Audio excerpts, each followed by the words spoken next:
Berlatar pada tahun 1944 ketika Perang Dunia Kedua baru saja berakhir, Nazi masih belum bisa menerima kekalahannya sehingga mereka menerapkan taktik bumi hangus atau strategi militer yang bertujuan untuk menghancurkan segala sesuatu yang mungkin berguna bagi musuh, di mana cerita sendiri akan berfokus pada seseorang yang memilih menghindari perang yang sedang berkecamuk. Dia bernama Atami Korpi, seorang pria tua penambang emas yang jika dilihat dari banyaknya bekas luka pada tubuhnya, jelas Atami memiliki masa lalu kelam dan bukanlah pria tua sembarangan.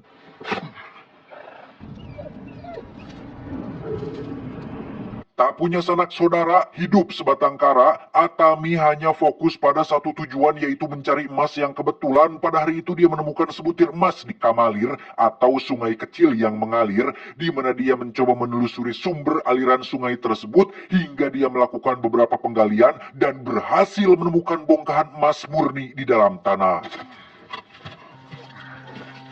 Dengan emas sebanyak itu jelas akan membuat Atami memiliki banyak uang dan cukup untuk dirinya bisa menikmati masa tuanya dengan tentram dan damai, yang karena jarak menuju bank terdekat sekitar 900 km, Atami harus melakukan perjalanan jauh membawa serta emas-emas miliknya tersebut.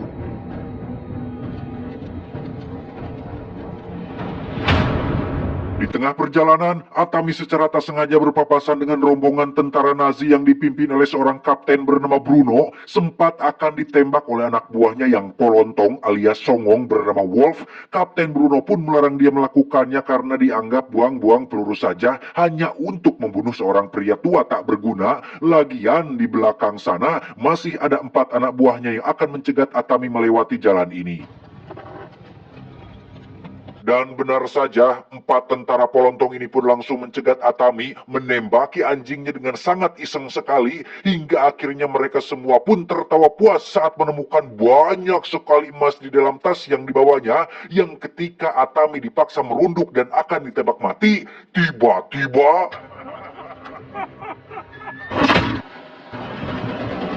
dan ya, mereka berempat pun tewas dengan kondisi yang sangat mengenaskan gara-gara menganggap sepele seorang pria tua yang tidak mereka kenal, di mana Kapten Bruno pun sangat amat dibuat terkejut saat melihat 4 anak buahnya sudah ngagoler tak bernyawa, tetapi dia menemukan sebongkah emas yang sempat diambil oleh salah satu anak buahnya, hingga Bruno memutuskan untuk putar arah demi merebut semua emas-emas tersebut. Ya, Atami memasuki ladang ranjau, kudanya mati dan emasnya berserakan. Bruno membiarkan Atami memunguti satu persatu emas tersebut, yang ketika Wop akan menembaknya, tiba-tiba akibat ledakan ranjau barusan, pandangan pun tertutup oleh debu yang bertebaran. Bruno menyuruh satu anak buahnya untuk maju perlahan, tetapi ya, tentara itu pun tewas oleh satu ranjau yang dilempari Atami. Bruno kembali menyuruh 2 anak buahnya untuk berjalan melalui sisi samping dan Atami sudah menghilang entah kemana, namun Bruno menemukan kalung milik Atami dan menyimpannya, yang karena takut di depan masih ada ranjau, Bruno pun menumbalkan 2 tawanan wanitanya untuk berjalan paling depan untuk memastikan jalur mereka aman untuk dilewati. Pada akhirnya, Bruno dan Wop akan sangat amat dibuat terkejut saat mengetahui jika kalung milik Atami tersebut adalah kalung tentara, yang berarti Atami adalah seorang mantan tentara. Namun kejutannya adalah ketika mereka mendapat konfirmasi dari pusat bahwa mereka sangat beruntung masih dibiarkan hidup karena dari informasi sumber yang terpercaya, Atami Korpi merupakan mantan tentara yang paling ditakuti di kesatuannya, seseorang yang sangat kejam yang siapapun tidak ingin macam-macam dengannya. Atami disebut-sebut sebagai legenda karena berhasil membunuh 300 tentara Rusia hanya sendirian saja, yang dari usut punya usut, kekejaman dan kebrutalannya dipicu oleh kematian keluarganya yang mati oleh pasukan Rusia selama Perang Musim Dingin. Lost his home and his family to the Russians. Bruno sebenarnya sudah sangat diberikan pilihan dan punya kesempatan untuk tetap melanjutkan perjalanan pulang kembali ke markas. Namun setelah melihat emas yang dibawa oleh Atami, Bruno pun tergiur untuk memilikinya karena setelah perang berakhir pastinya dia tidak akan punya apa-apa kecuali penghargaan dari kesatuan, itu pun kalau ada, sehingga meskipun dia sudah tahu siapa Atami dan apa resiko yang harus dihadapinya, Bruno tetap keras hulu alias keras kepala mengejar Atami untuk merebut semua emasnya.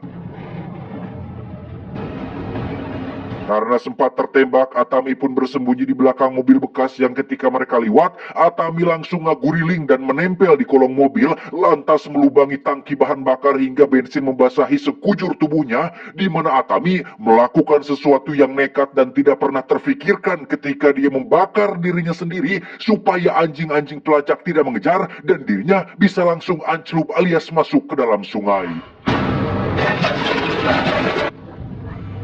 Perlu Anda ingat bahwa sama seperti John Wick, Atami hanyalah manusia biasa yang fokus dan bertekad kuat, di mana keberuntungannya bukan berasal dari kekuatan dewa atau keabadian, melainkan dari keinginan untuk bertahan hidup dan menolak untuk mati. Bruno mengirim 3 anak buahnya untuk menangkap Atami di dalam air, namun ketiganya harus tewas dengan sia-sia yang justru membuat Atami bisa menyeberang ke seberang sungai, yang hal tersebut semakin membuat Bruno menjadi tertantang untuk memburu sekaligus merebut semua emasnya.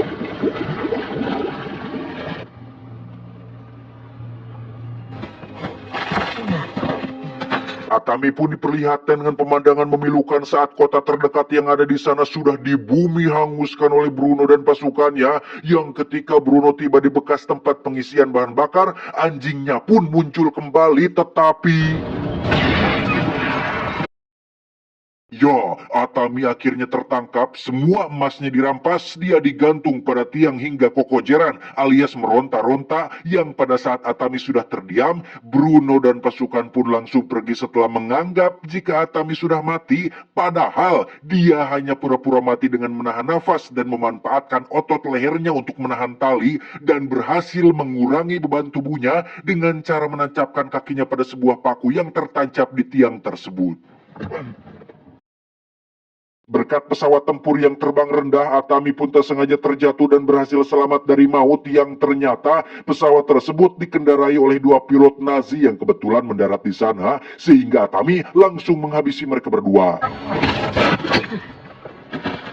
Sempat akan mengubur harapannya untuk mendapatkan emasnya kembali, Atami tiba-tiba memiliki ide setelah melihat pesawat milik kedua pilot ini, di mana satu pilot yang sedang sekarat pun benar-benar dibuat takjub sekaligus ketakutan saat melihat Atami menjahit lukanya menggunakan kawat tai hiangan dengan tangannya sendiri.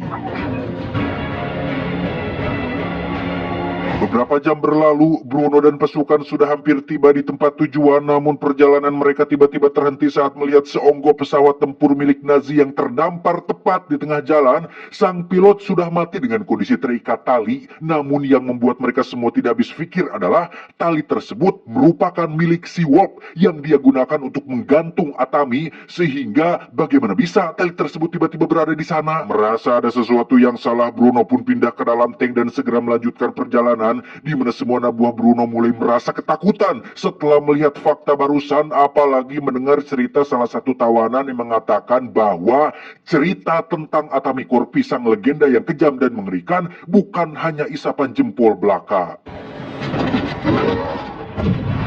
Setelah memberikan senjata api kepada para tawanan wanita, Atami pun segera beraksi untuk menghabisi satu persatu tentara Nazi yang benar-benar sudah panik ini, di mana para tawanan wanita tersebut pun cukup kooperatif dengan ikut berkontribusi untuk menghabisi satu truk penuh pasukan Nazi yang sedang minum Homer.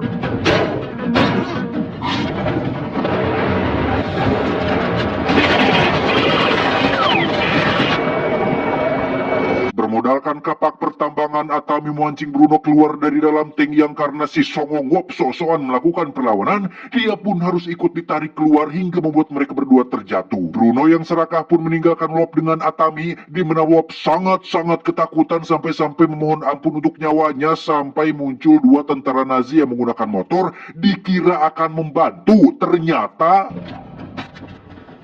Sifat serakah Bruno pun kembali ditunjukkan ketika dia dengan mudahnya menembak anak buah terakhirnya yang masih tersisa yang karena tak ingin membuang waktu, dia dan sang pilot penjemput pun segera menyalakan pesawat untuk pergi dari tempat ini.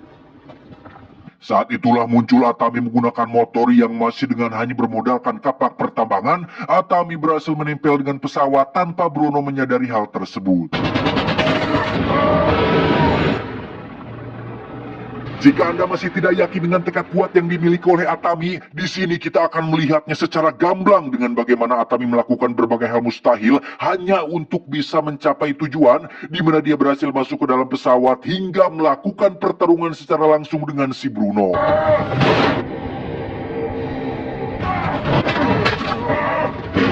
Merasa dirinya menang, Bruno yang jumawa pun menggunakan sabuk pesawat yang dililit ke genggaman tangannya supaya bisa mencambuk Atami sampai puas, di mana keputusan tersebut adalah sebuah kesalahan besar karena Atami langsung mengikat sabuknya pada sebuah bom sehingga Bruno harus ikut terseret jatuh dengan bom tersebut. Dan lagi, kita akan kembali dibuat geleng kepala saat Atami seharusnya tidak memiliki kesempatan untuk selamat karena pesawat sebentar lagi akan jatuh akibat sang pilot yang sudah mati tertembak tadi yang sambil memeluk erat-erat emas miliknya, Atami pun mengikat tubuhnya pada pesawat untuk mengurangi peluang cedera atau kematian akibat benturan yang sebentar lagi akan terjadi.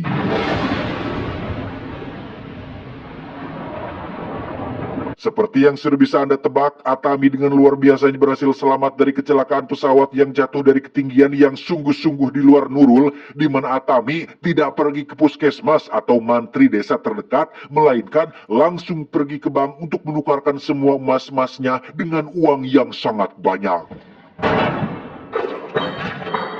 Setelah tamat, ending yang sangat-sangat amat membrutalkan.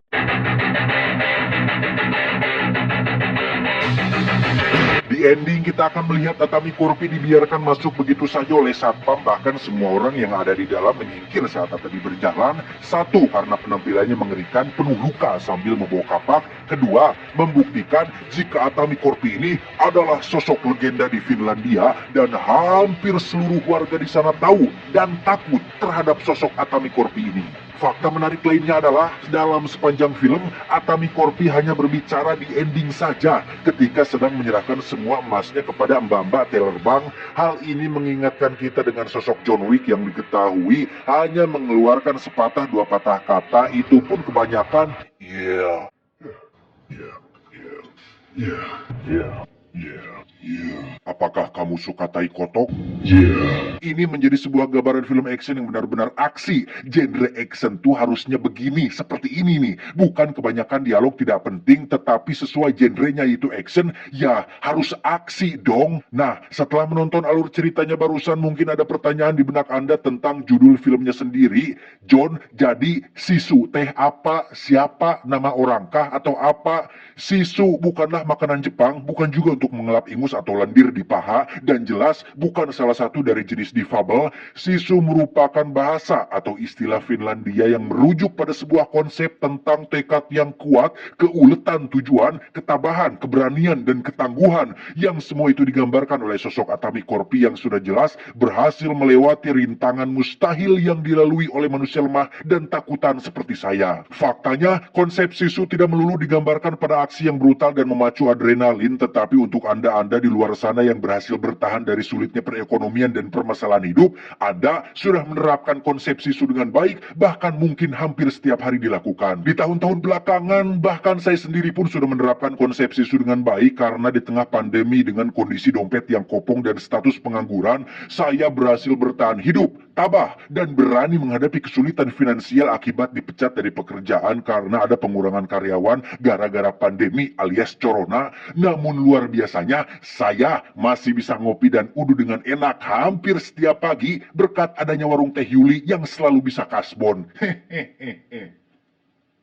Intinya, sama seperti Atami Korpi, jangan pernah mudah menyerah. Banyak jalan untuk bisa keluar dari sebuah permasalahan, entah itu masalah keuangan, atau percintaan, atau konflik, atau apapun itu, selalu ada jalan keluar. Pasti, ada, pasti. Saya mengatakan seperti ini bukan hanya omong doang, ya, hanya untuk menginspirasi teman-teman atau sok-sok konten menginspirasi. Tidak, saya sebenarnya sedang curhat tentang apa yang sudah saya alami sendiri. Kenapa saya suka film-film beradrenalin seperti John Wick, The Equalizer, atau Boyka and the Feudit? Karena tokoh utama di film-film tersebut digambarkan dengan sosok memiliki mental kuat, tidak mudah menyerah, nyaris mati, tapi masih bisa bertahan. Hal itu sangat relate dengan hidup saya yang berkali-kali bangkit dari keterpurukan hingga pada akhirnya menemukan YouTube dan merubah seluruh hidup saya. Saya paham penonton IQ7 banyak dari kalangan pelajar, pekerja, bahkan sudah pasti pengangguran, termasuk orang-orang yang sudah berkeluarga, masalahnya pun pasti berbeda-beda. Namun, ayolah kawan, saya juga sampai saat ini masih punya masalah, tapi kalau menyerah sekarang sepertinya terlalu cepat.